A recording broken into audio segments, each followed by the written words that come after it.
Kitab Yakobus.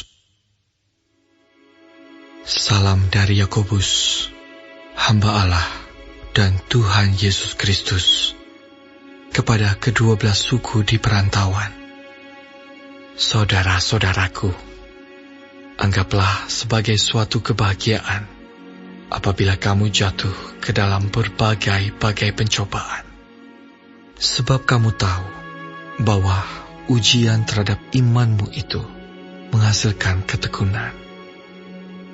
Dan biarkanlah ketekunan itu memperoleh buah yang matang, supaya kamu menjadi sempurna dan utuh dan tak kekurangan suatu apapun. Tetapi apabila di antara kamu ada yang kekurangan hikmat, hendaklah ia memintakannya kepada Allah, yang memberikan kepada semua orang dengan murah hati dan dengan tidak membangkit-bangkit, maka hal itu akan diberikan kepadanya. Hendaklah ia memintanya dalam iman, dan sama sekali jangan bimbang, sebab orang yang bimbang sama dengan gelombang laut yang diombang-ambingkan kian kemari oleh angin. Orang yang demikian janganlah mengira bahwa ia akan menerima sesuatu dari Tuhan. Sebab orang yang mendua hati tidak akan tenang dalam hidupnya. Baiklah saudara yang berada dalam keadaan yang rendah, bermegah karena kedudukannya yang tinggi, dan orang kaya karena kedudukannya yang rendah. Sebab ia akan lenyap seperti bunga rumput.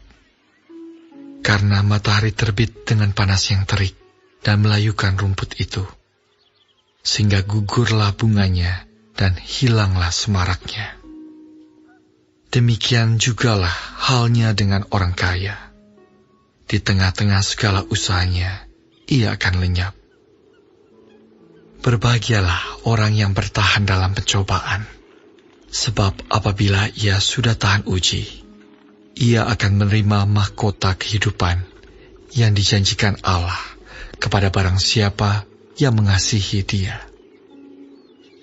Apabila seorang dicobai, janganlah ia berkata, "Pencobaan ini datang dari Allah," sebab Allah tidak dapat dicobai oleh yang jahat, dan ia sendiri tidak mencobai siapapun.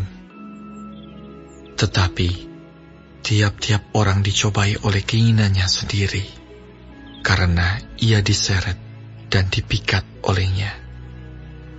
Dan apabila keinginan itu telah dibuahi, ia melahirkan dosa. Dan apabila dosa itu sudah matang, ia melahirkan maut. Saudara-saudara yang kukasihi, janganlah sesat. Setiap pemberian yang baik dan setiap anugerah yang sempurna datangnya dari atas, diturunkan dari Bapa segala terang. Padanya tidak ada perubahan atau bayangan karena pertukaran. Atas kehendaknya sendiri, ia telah menjadikan kita oleh firman kebenaran, supaya kita pada tingkat yang tertentu menjadi anak sulung di antara semua ciptaannya. Hai saudara-saudara yang kukasihi, ingatlah hal ini. Setiap orang hendaklah cepat untuk mendengar, tetapi lambat untuk berkata-kata, dan juga lambat untuk marah. Sebab amarah, manusia tidak mengerjakan kebenaran di hadapan Allah. Sebab itu, buanglah segala sesuatu yang kotor dan kejahatan yang begitu banyak itu, dan terimalah dengan lemah lembut firman yang tertanam di dalam hatimu, yang berkuasa menyelamatkan jiwamu. Tetapi hendaklah kamu menjadi pelaku firman, dan bukan hanya pendengar saja. Sebab jika tidak demikian, kamu menipu diri sendiri. Sebab jika seorang hanya mendengar firman saja dan tidak melakukannya, ia adalah seumpama seorang yang sedang mengamat-ngamati mukanya yang sebenarnya di depan cermin. Baru saja ia memandang dirinya, ia sudah pergi, atau ia segera lupa bagaimana rupanya. Tetapi barang siapa meneliti hukum yang sempurna, yaitu hukum yang memerdekakan orang, dan ia bertekun di dalamnya, jadi bukan hanya mendengar untuk melupakannya, tetapi sungguh-sungguh melakukannya, ia akan berbahagia oleh perbuatannya. Jikalau ada seorang menganggap dirinya beribadah, tetapi tidak mengekang lidahnya, ia menipu dirinya sendiri, maka sia-sialah ibadahnya.